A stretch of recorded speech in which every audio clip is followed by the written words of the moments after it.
Hello students, how are you? Hope you all are fine. Today I have come up with another discussion on political theory. तो आज मैं political theory और उससे related जो topics है उस पर डिस्कस करूँगी।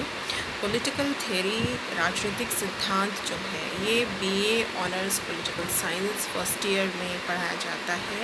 ये प्रोग्राम फर्स्ट ईयर में भी पढ़ाया जाता है। आप school of open learning NCWM और भी अदर कोर्सेज जो भी हैं, चाहे आप UPSC की तैयारी कर रहे हैं, चाहे आप UGC नेट प्रिपरेशंस कर रहे हो, चाहे आप कोई भी कॉम्पिटिटिव एग्ज़ाम्स की तैयारी कर रहे हैं, and if you have political science with you, then the importance of political theory is paramount.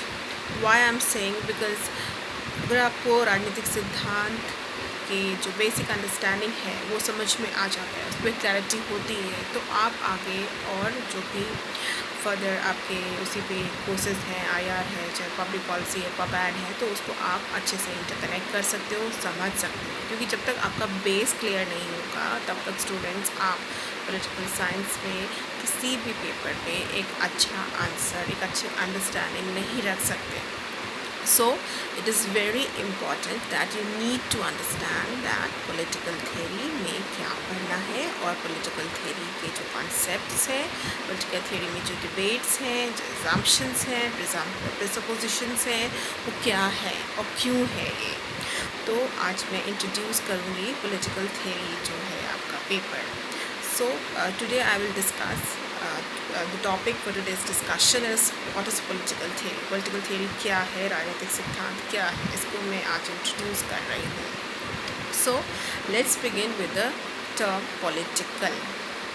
ये जो टर्म है राजनीतिक, ये राजनीतिक टर्म बहुत ही कंटेस्टेड है। हर पीरियड में, हर काल में जो पॉलिटिकल शब्द है उसको डिफरेंट मीनिंग दिया गया है, उसको डिफरेंट अंडरस्टैंडिंग दिया गया है।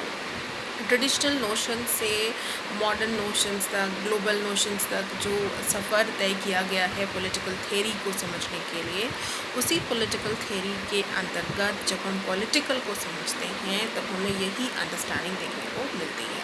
For example the term political, अगर हम सिटी स्टेट्स की बात करते हैं, ग्रीक सिटी स्टेट्स की बात करते हैं, उस समय जो पॉलिटिकल टर्म है वो पोलिस से आया था, ठीक है, एथेंस में, ग्रीक सिटी स्टेट से।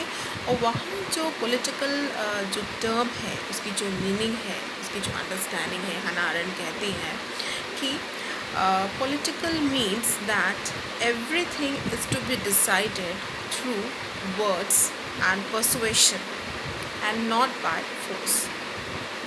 पॉलिटिकल शब्द कंटेस्टेड है, इसकी मीनिंग डिफरेंट है, डिफरेंट काल में, डिफरेंट पीरियड्स में राजनीतिक शब्द को अलग शब्द दिए गए हैं, राजनीतिक शब्द को अलग अर्थ दिया गया है और अलग अंडरस्टैंडिंग दी गई है। तो हम इसको जनरलाइज नहीं कर सकते, ना ही हम इसको यूनिवर्सलाइज कर सकते हैं। अब यहाँ पे जनरलाइजेशन जिसे हम सामान्यीकरण कहते हैं, यूनिवर्सलाइजेशन सार्वभौमिकता और सार्वभौमिकीकरण जो है ये हम क्यों नहीं कर सकते, क्योंकि मैं आपको एग्जांपल से समझाती हूँ। फॉर एग्ज़ाम्पल डेमोक्रेसी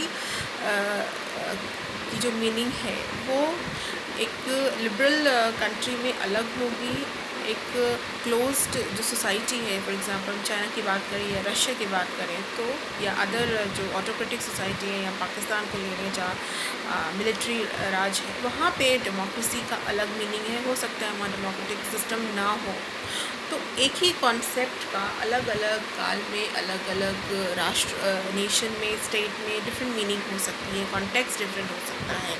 तो पॉलिटिकल जो थ्योरी है उसमें ये बहुत अंडरस्टैंडिंग समझने की ज़रूरत है कि दो देयर इज़ जनरलाइजेशन है, but we can not say that it is universally applicable within the same norms.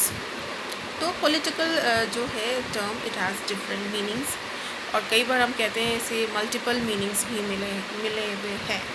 क्यों? क्योंकि लिबरल सोसाइटीज़ में अलग मीनिंग है, मार्क्सियन अंडरस्टैंडिंग के अंदर अलग मीनिंग है, कम्युनिटेरियन अंडरस्टैंडिंग के अंदर अलग मीनिंग है, फेमिनिस्ट अंडरस्टैंडिंग के अंदर अलग मीनिंग है।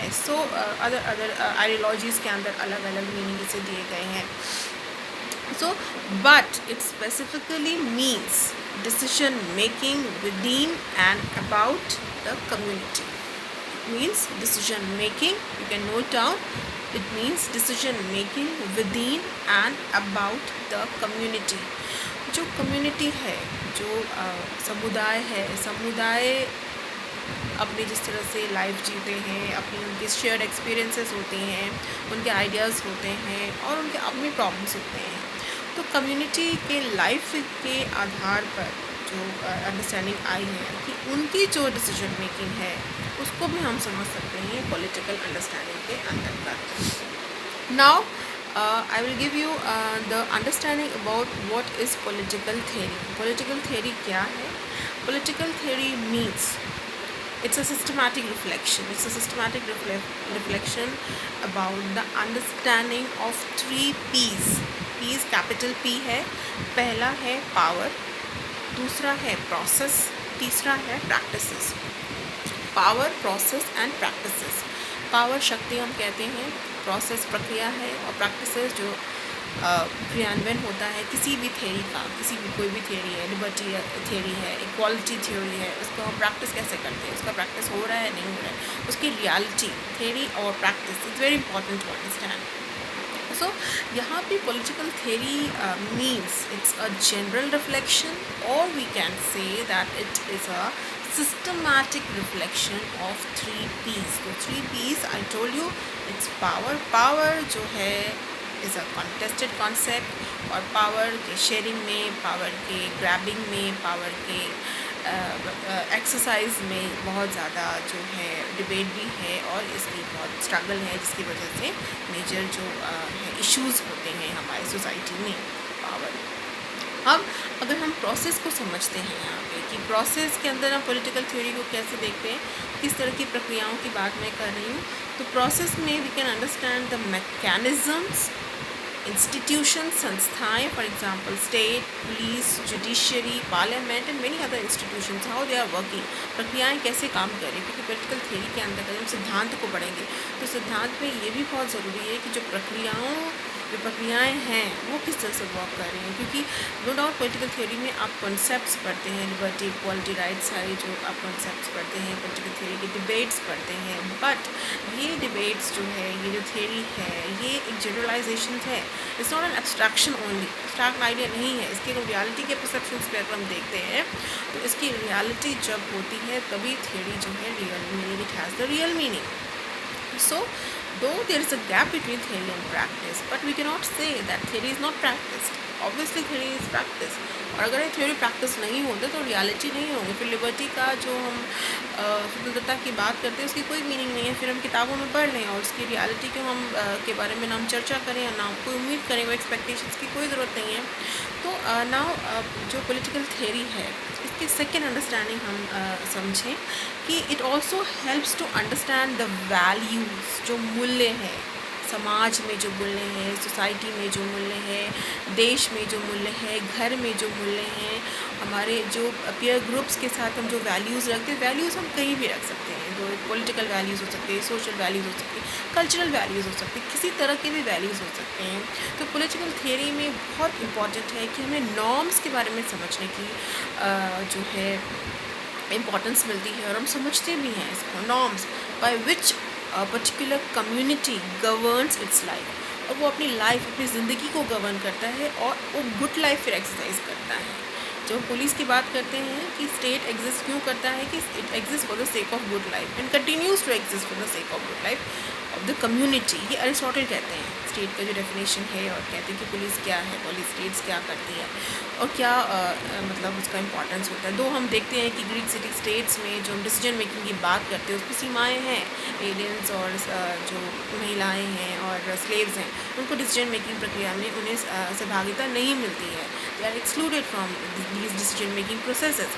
Still we said, obviously we said that there's a gap between theory and there's a gap between practice. There's a gap between theory and there's a gap between common sense.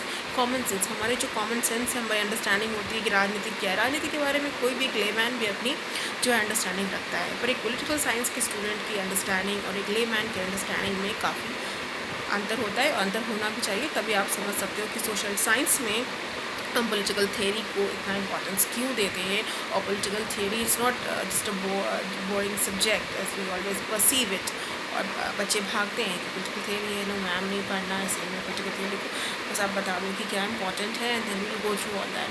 So this all the stuff that I am just sharing with you, but ऐसा नहीं है सिर्फ आपको ये graduation में नहीं पढ़ना, आगे आप मास्टर्स में भी आपको पढ़ना है। आगे अगर आप यूपीएससी की तैयारी कर रहे हो, सिविल सर्विसेज की तैयारी कर रहे हो, तो पॉलिटिकल थियरी, नेट, जेआरएफ सब में बहुत ही हेल्पफुल होता है।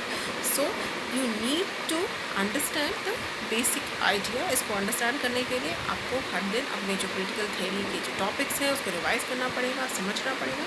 सो I told you about this that how it governs a particular community and their life. अब हम पॉलिटिकल जो थ्योरी है उसकी बेसिक और आइडिया को हम फर्दर समझने की कोशिश करते हैं कि पॉलिटिकल थ्योरी के अंतर्गत क्या होता है, क्या अंडरस्टैंडिंग और है कि हम किस तरह की चीज़ों को अंडरस्टैंड करते हैं। पहला तो रैशनैलिटी होती है कि हम समझते हैं कि अगर हम किसी थ्योरी या किसी कॉन्सेप्ट्स को हम समझने की कोशिश करते हैं तो कहीं ना कहीं रैशनल अंडरस्टैंडिंग होती है उसके अंतर्गत, और हम उसको समझते हैं कि हाँ ये तर्क है, ये आधार है। रैशनैलिटी का मतलब है कि साइंटिफिक इंक्वायरी होनी चाहिए उसके अंतर्गत। ये नहीं कि आप कोई भी एक आधार जो मान्यताएं हैं, जो ट्रेडिशनल मान्यताएं हैं, जो फेथ हैं, जो बिलीव्स हैं, उसके आधार पर कल्चरल बिलीव्स होती हैं और उसके आधार पर अपनी लाइफ जीते हो। जैसे हम जेंडर को देखते हैं, सेक्स और जेंडर में ये अंतर है ना, जेंडर हमारे सोशल और कल्चरल नॉर्म्स को बताता है, sex is a biological construction. और अगर हम जेंडर इनइक्वालिटी में आज कमी लाने की कोशिश करते हैं, बात करते हैं, तो हम कहते हैं कि कहीं ना कहीं जो है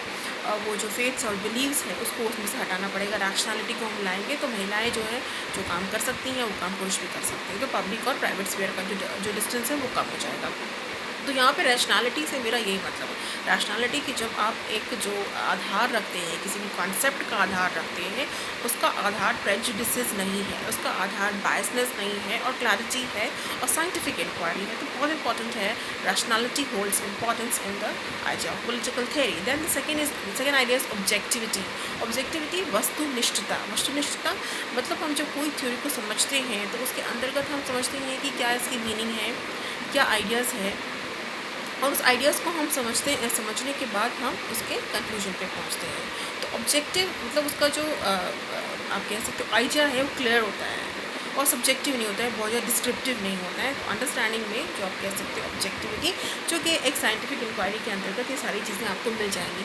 असम्पशंस होते हैं, प्रीसपोजिशंस होती हैं। क्या असम्पशंस है? फॉर एग्जांपल लिबर्टी के अंदर हम क्या एज्यूम करेंगे? अगर हम लिबर्टी एक्सरसाइज कर रहे हैं तो हम एज्यूम करेंगे ऑब्वियसली कि लिबरल डेमोक्रेसी में जिस तरह से लिबर्टी ऑपरेट करेगी और जितनी लिबर्टी होगी वो कंपेयर टू किसी और कंट्री, किसी और जो पॉलिटिकल सिस्टम है या जो आधार है उसमें उस तरह की लिबर्टी हमें देखने को नहीं मिलेगी। तो यहाँ पे एग्जाम्पशंस होगा कि अगर हम लिबर्टी की बात कर रहे हैं, स्वतंत्रता की बात कर रहे हैं, तो एक एग्जाम्पशंस होगा कि ऑब्वियसली लिबरल डेमोक्रेसी की बात करें, क्योंकि वहाँ पे आप नेगेटिव लिबर्टी भी एक्सरसाइज कर सकते हो, पॉजिटिव लिबर्टी भी एक्सरसाइज। एक प्रीसपोजिशन है, मैंने बस एग्जाम्पल दिया है एग्जाम्पशंस, प्रीसपोजिशंस। कोई भी चीज़ को प्रैक्टिस करने के लिए क्या एग्जाम्पशंस होंगे, क्या प्रीसपोजिशंस होंगे। तो पॉलिटिकल थ्योरी में नॉर्म्स भी है, नॉर्मेटिव भी है और पॉलिटिकल थ्योरी एम्पिरिकल भी है। इसका जो नेचर है इसके बारे में मैं डिटेल में आगे चर्चा करूँगी। ये जो है एम्पिरिकल भी है। एम्पिरिकल हम जिसे हम कहते हैं हिंदी में हम वैल्यूज़ को कहते हैं, मूल्य के आधार पर होता है, और एम्पिरिकल आपका जो है साइंटिफिक जो इंक्वायरी है उसके आधार पर होता है, तो वो वैज्ञानिक पद्धति होती है। तो इसमें जो पॉलिटिकल थियरी है इसमें दोनों का ही मिश्रण है। हम सिर्फ ये नहीं कह सकते कि पॉलिटिकल थियरी में जो राजनीतिक जो आधार है उसमें सिर्फ साइंटिफिक इंक्वायरी और नॉर्म्स नहीं है, ऐसा कहना गलत होगा। तो देयर इज़ अ मिक्सचर, इसलिए हम कहते हैं कि ये डिफरेंट मीनिंग होती है और मल्टीपल लेवल पे ऑपरेट करता है political theory. So it's a systematic reflection of ideas about the society. So hope you got my point, students.